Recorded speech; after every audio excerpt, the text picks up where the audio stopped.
ارے پڑھ لیے اب تفسیر کے لیے کیا بیٹھنا، یہ تو ہمیشہ سنتے رہتے، مولانا لوگ بیان کرتے رہتے کہ آپ اجر سے آپ کو محروم کر دیں۔ وہ شیطان آپ کا اجر چھیننے پہ لگا ہوا ہے، لہذا شیطان سے آپ کی جنگ ہے۔ اور تکبر بھی اسی نے کیا تھا، جب اللہ تبارک تعالیٰ نے کہا تھا کہ آدم کو سجدہ کر تو کہا کہ نہیں، وہ تو خاک سے بنا ہوا ہے، میں تو مٹی سے بنا ہوا ہوں۔ حضرت آدم علیہ السلام یہ وہ شخصیت جس کو اللہ نے اپنے دونوں ہاتھوں سے حضرت آدم کو بنایا تھا، مٹی خود گوندھی اللہ تبارک تعالیٰ نے، اور اپنے محترم ہاتھوں سے اللہ تبارک تعالیٰ نے حضرت آدم کو بنایا تھا۔ اور اس حضرت آدم کو جب سجدہ کرنے کی باری آئی تو شیطان نے کہا نہیں، میں تو اس سے محترم ہوں، میں آدم کو سجدہ کہاں سے کر سکتا، اور اللہ تبارک تعالیٰ کی بارگاہ سے بھگا دیا گیا۔ اور اس کی اچھائیاں جو تھی اس کا شمار فرشتوں میں ہونے لگا تھا، یہ شیطان کا شمار فرشتوں میں تھا، اس کی پول کب کھلی؟ جب سجدہ نہیں کیا تو اللہ تبارک تعالیٰ کا نکل جاؤ۔ قال ربنا ظلمنا انفسنا وان لم تغفر لنا وترحمنا لنكونن من الخاسرین۔ اور حضرت آدم علیہ السلام نے اللہ تبارک تعالیٰ سے اپنے گناہوں کی معافی مانگی کہ اللہ معاف نہیں کرے گا، میں خسارے میں پڑ جاؤں گا۔ تو انسان کا معاملہ کیا ہوتا ہے کہ جب غلطی ہو جائے تو اللہ سے گناہوں کی معافی مانگ لیا کرے، شیطان کبھی غلطیوں کی معافی نہیں مانگتا، لہذا آدم کے راستے پہ چلو، شیطان کے راستے پہ مت چلو، گناہ ہو جائے معافی مانگ لیا کرے۔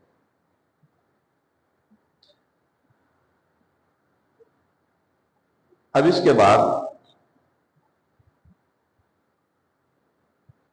حضرت صالح علیہ السلام ایک پیغمبر تھے، ان کا واقعہ آپ کو سناؤں، دلچسپ واقعہ ہے۔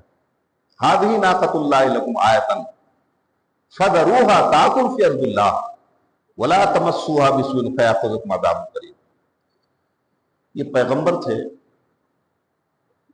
تو جب یہ گئے سمجھانے کے لیے کہ بھیا میری بات مانو، میں اللہ کا بھیجا ہوا پیغمبر ہوں، شرک مت کرو، توحید پہ گامزن ہو جاؤ، تو انہوں نے کہا میں مانتا ہی نہیں کہ تم پیغمبر ہو، پیغمبر ماننے سے انکار کر دیا۔ اب مانو گے کیسے؟ کہا یہ جو پہاڑ دکھ رہا ہے، پہاڑ، اس پہاڑ سے ایک اونٹنی نکال دو، اپنے اللہ سے کہو اس پہاڑ سے ایک اونٹنی نکال دے، میں تمہیں پیغمبر مان لوں گا۔ اور بعض مفسرین نے لکھا کہ ان لوگوں نے کہا تھا کہ پہاڑ سے اونٹنی نکالو، ہمارے سامنے آئے بچہ جنے تب مانو گا۔ پیغمبر ہوتا ہے۔ اور توحید دیکھو، ہاذہ ناقۃ اللہ، یہ اونٹنی اللہ کی ہے، اونٹنی اللہ کی، اور زمین بھی اللہ کا ہے، لہذا اونٹنی اللہ کی، زمین اللہ کی۔ اور دیکھنا ولا تمسوها بسوء، تم کہہ رہے ہو نا کہ پہاڑ سے اونٹنی نکال دوں، دعا کر دوں گا اونٹنی تو نکل آئے گی، لیکن تمہاری حالات میں جانتا ہوں، اگر اونٹنی کو ذرا سی بھی چھونے کی کوشش کی تو اللہ تمہارے ساتھ کیا معاملے کرے گا میں نہیں بتا سکتا، کیونکہ مجھے تمہارے حالات معلوم ہیں۔ اور وہی ہوا جس کو پیغمبر کا ڈر تھا۔ اونٹنی جب اللہ تبارک تعالیٰ نے پہاڑ سے نکالی، بہت موٹی تگڑی اونٹنی، کہا دیکھو اسے چرنے دینا، یہ زمین میں چلے گی، کھائے گی، پیے گی، پھرے گی، پانی پیے گی، اسے چھونے کی کوشش مت کرنا۔ وہ بدماش لوگ تھے اور ان لوگوں نے پلاننگ بنائی، اس لیے کہ اونٹنی ان کے جانوروں کا بھی پانی پی جاتی تھی بدن کے حساب سے۔ ان لوگوں نے پلان بنایا اونٹنی کو قتل کرنے کے لیے، اور اونٹنی کو ان لوگوں نے مار بھی ڈالا۔ اور جب اونٹنی کو ان لوگوں نے مار ڈالا تو اب اللہ تبارک تعالیٰ کا بدلہ دیکھیے، چاروں طرف سے آندھی، پانی، یہ سوچتے تھے رحمت کا نزول ہوگا، انہیں نہیں پتا تھا کہ ہماری زندگی کے خاتمے کا آخری دن ہے، اور اللہ تبارک تعالیٰ ایسے ہی عذاب بھیجتا ہے۔ اور وہ کنکر، وہ پتھر، وہ چیخو پکار، اور ایسی پتھروں کی برسات ہوئی، ایسی کڑک اور شدت کی، وہ آسمان سے کڑکڑاہٹ اور گڑگڑاہٹ۔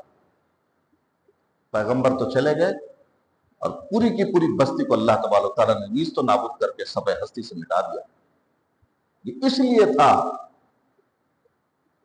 کہ لوگوں نے اللہ رب العالمین کی اس اونٹنی کا قتل کیا جس کو انہوں نے خود فرمائش کر کے مانگا تھا۔ مان لیں گے آپ نبی ہو، آپ نبی ہو، آپ کی نبوت کو مان لیں گے، لیکن اونٹنی نکال دو۔ اور اونٹنی جب آئی تو ان لوگوں نے اس کو مار دیا، اور اس کا بدلہ یہ ہوا کہ پوری کی پوری بستی کو اللہ تبارک تعالیٰ نے تباہ و برباد کر دیا۔ اس 8ویں پارے میں تقریباً 3-4 انبیاء کا ذکر موجود ہے، وقت نہیں ہے میں اس کو بیان کروں۔ 3-4 انبیاء کا ذکر موجود ہے۔ یہ جو آپ کو کورونا آیا، یہ سونامی آئی، یہ لہریں آتی ہیں، یہ اسی کا ایک عکس ہے کہ آپ محسوس کریں اور قرآن پڑھیں کہ اللہ تبارک تعالیٰ نے کیسے کیسے عذاب دیے۔ ایک پیغمبر تھے حضرت لوط علیہ السلام، وَلُوطًا إِذْ قَالَ لِقَوْمِهِ أَتَأْتُونَ الْفَاحِشَةَ مَا سَبَقَكُم بِهَا مِنْ أَحَدٍ مِنَ الْعَالَمِينَ، یہ پورا ذکر موجود ہے۔ اور حضرت لوط علیہ السلام حضرت ابراہیم علیہ السلام کے بھتیجے تھے، ان کو بھی اللہ تبارک تعالیٰ نے ایک علاقے میں نبی بنایا، اور حضرت ابراہیم علیہ السلام کے دور میں آئے تھے۔ ان کی بھی قوم کے لوگ بڑے بدماش تھے، اور ان کی بدماشی یہ تھی، اور سب سے بڑا گناہ عظیم یہ تھا کہ عورتوں کو چھوڑ کے اپنی خواہشات کو نوجوان لڑکوں سے طے کرتے تھے۔ ان کو عورتیں پسند نہیں تھی، مرد ڈھونڈتے تھے۔ اور وہی گناہ آج ہماری اس دنیا میں نہ جانے کتنے ممالک ایسے ہیں جنہوں نے ہم جنس پرستی کا قانونی جواز دے دیا ہے، اور یہی وہ لوگ ہیں جنہوں نے عذاب کے راستے اللہ تبارک تعالیٰ کی طرف سے کھلوا دیے۔ یہ مرد ڈھونڈتے تھے، ہم جنس پرستی، تو یہ ہزاروں سال کی پرانی تاریخ ہے یہ گناہ، اور حضرت لوط علیہ السلام کی قوم والوں نے کیا۔ اور اتنے بدماش لوگ تھے، میں آپ کو بتاؤں کہ ایک مرتبہ کچھ فرشتے آئے ملنے کے لیے، اس میں حضرت جبریل بھی شامل تھے، انسانی شکل میں ہماری آپ کی طرح آئے تھے حضرت لوط علیہ السلام کے، اور بڑے خوبصورت، لہیم شہیم، لمبے تڑنگے خوبصورت۔ انہیں نہیں پتا تھا یہ فرشتے ہیں، اور حضرت لوط علیہ السلام کو بھی نہیں پتا فرشتے ہیں۔ اور یہ ساری بستی کے لوگ پہنچ گئے، کہا ان کو ہمارے حوالے کر دو، ہم اپنی خواہش پوری کریں گے۔ اب پیغمبر پریشان کہ ارے تم اتنے ظالم اور نکمے ہو، تم یہ گناہ کرنا چاہتے ہو۔ مہمان تھے، مہمان کی عزت اور تکریم ہوتی ہے، پیغمبر کو بھی نہیں پتا یہ اللہ کے بھیجے ہوئے فرشتے ہیں۔ کہہ رہے کون بچائے گا ان کو، کون ہماری مدد کرے گا؟ پیغمبر پریشان ہے، روح زمین کا سب سے مقدس انسان جس کو اللہ نے بھیجا من جانب اللہ ہوتا ہے، پیغمبر من جانب اللہ ہوتا ہے، اور اگر دعا کر دے تو اللہ اس کی دعا قبول فرماتا ہے۔ پیغمبر پریشان، جب فرشتوں نے دیکھا بہت ہی پریشان ہو گئے، تو کہا کہ آپ پریشان نہ ہوں، اور ہم اللہ کے بھیجے ہوئے فرشتے ہیں، اور ان کا حساب و کتاب بس تھوڑی دیر آپ انتظار فرما لیں۔ اور پھر وہی اللہ تبارک تعالیٰ کا جو عذاب دینے کا جو ایک سلسلہ ہے، وہ بدلیوں کی کڑکڑاہٹ، وہ گڑگڑاہٹ، وہ چیخ و پکار، وہ زلزلہ، وہ ہوا، وہ پانی، اور اللہ تبارک تعالیٰ نے انہیں ایسی سزا دی کہ جبریل علیہ السلام نے ان کو اپنے ہاتھوں سے پکڑا، آسمان کی طرف لے گئے، اور وہیں سے چھوڑ دیا، سب کے سب مار دیے گئے، پوری کی پوری بستی اجڑ گئی۔ کوئی دیکھتا تو کہتا یہ وہی لوگ ہیں جو کل تک زندہ تھے، اس زمین پہ سلامت تھے، چل رہے تھے، پھر رہے تھے، کھا رہے تھے، گنگنا رہے تھے، کاروبار کر رہے تھے۔ آج وہ معاملہ ہے کہ اللہ تبارک تعالیٰ نے حضرت لوط علیہ السلام کی بستی میں وہ لوگ جو چند لوگ ایمان لائے تھے، اللہ تبارک تعالیٰ نے سب کو بچا لیا، لیکن جو ایمان تھے، جو گنہگار تھے، اللہ تبارک تعالیٰ نے پوری کی پوری بستی کا خاتمہ کر دیا۔ آسمان کی طرف جبریل علیہ السلام کے 600 پر ہیں،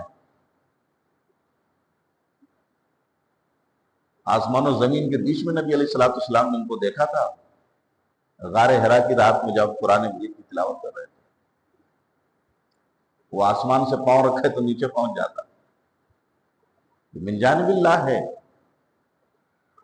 اور یہ فرشتوں کی ڈیوٹی ہے جو لگے ہوئے، آپ یہاں بیٹھے ہو نا، یہ آپ کے نام اندراج ہو رہے ہیں کہ اللہ تبارک تعالیٰ یہ وہ لوگ ہیں جنہوں نے عشاء کی فرض نماز پڑھی، 8 رکعت تراویح پڑھی، اور تراویح جو تو نے قرآن مجید عربی میں جس کا نزول فرمایا تھا، یہ بیچارے نہیں سمجھ پائے تو مولوی آیا تھا اردو میں سمجھا کے دے گیا، انہوں نے اس کو بھی سنا۔ فرشتہ نوٹ کرتے رہتے، اور مجلسوں میں بیٹھنے والے کو یہ فرشتے ڈھونڈتے رہتے ہیں اللہ کی مجلس کہاں لگی ہے، جہاں دین اسلام کی باتیں ہو رہی ہیں، فرشتے جا کے رپورٹ پیش کرتے ہیں، اللہ تبارک تعالیٰ فلاں فلاں جگہ بندے تیرا قرآن سن رہے ہیں، تیرا حدیث رسول تیرے نبی کی سن رہے ہیں۔ بندے مانگ کیا رہے ہیں؟ اللہ تبارک تعالیٰ تجھ سے جنت مانگ رہے ہیں، مغفرت کی دعا مانگ رہے ہیں۔